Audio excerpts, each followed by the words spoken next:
folks, it's the Red, getting back to the Crash Bandicoot 2 No Damage Run. Stand up for the Ruination anthem.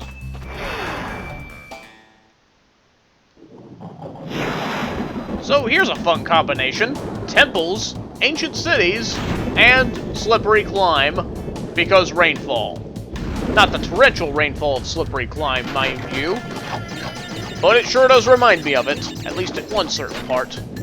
A lot of people have trouble with this stage, actually, and honestly, I'm not one of them. I personally think this stage is a good bit easier than some of the other ones that we see in later stages. But you'll see what I'm talking about as we get to them. Heck, you already saw Diggin It, how much trouble that one gave me. Still, there's something to be said about jumping around on tall pillars while it's raining. This is just a slip accident waiting to happen. Oh, fine. That monkey's probably dead. Hit that balance crate if you want to get an Aku Aku mask. It's just standalone, it's not in a box. And hit this exclamation box and get past the outlines as quickly as possible because, yeah, they become nitros. Not fun. We have a green gem path here, but we'll have to check that out later because the backtracking on this stage is just a bit too much. Jump to avoid the fire if you're running a little behind there. It's largely just a simple platforming challenge for this stage. We've definitely seen worse, such as that slippery climb. But this bonus stage is not anything to sneeze at, honestly. Our first obstacle is going to be this wall of metal crates. And once again, we're going to have collision detection issues, because if you do not land on these in just the right way, you could end up sliding into the side of one of the boxes and you will be stuck there. And then you'll be forced to take a trip back to the warp room and replay the stage. Something I feel that the testers really should have caught. But alas, that's neither here nor there. Past that, there's not too much to worry about until the very end.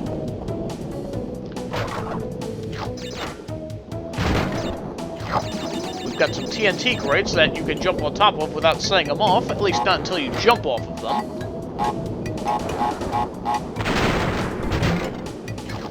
Still, not too much of a problem. And yes, you can stand here without getting blown up. Case in point.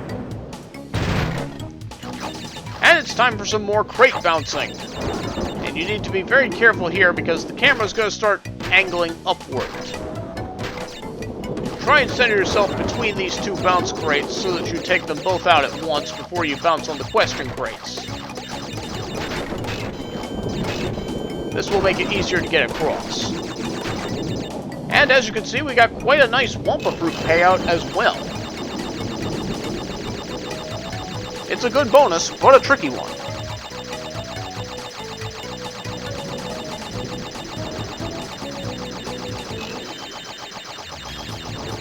And so it's back to the normal path. We're just gonna wait for that monkey to come on back. Whoa, that was a little close there. Okay, once the fire stops, we'll go across.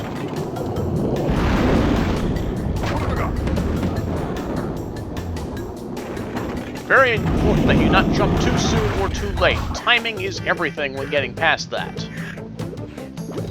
Wait until this lizard is all the way out there, and then jump on this first TNT box and get out of the way. And then watch him go kablooey! That's fun.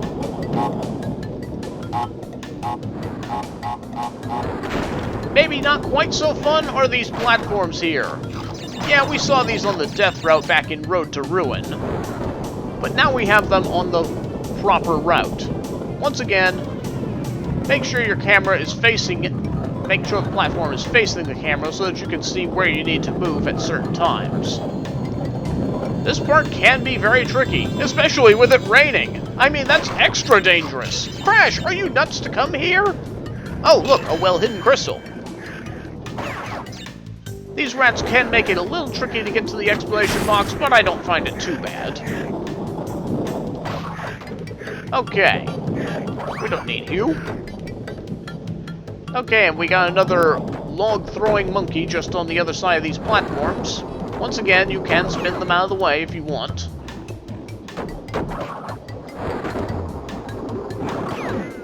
And that's the stage.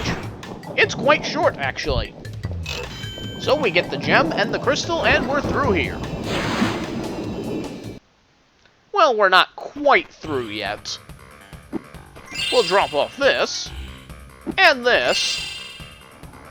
But now we need to go back and get the other gem on the gem path. Okay, we're back at the start of the green gem path, so let's jump on and see what we've got. Take us to a faraway land. Or just take us to the other side of the platform. Sure, why not? Make your way to the right and be ready to take out some logs that are coming your way.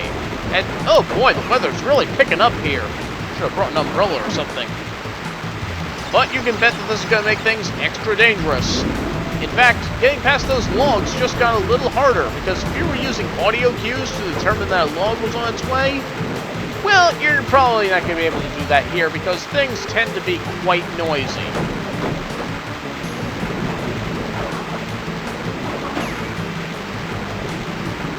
And of course we have these sliding platforms, but this time you have to slide them in a way that you can't actually see it that well due to the camera angle.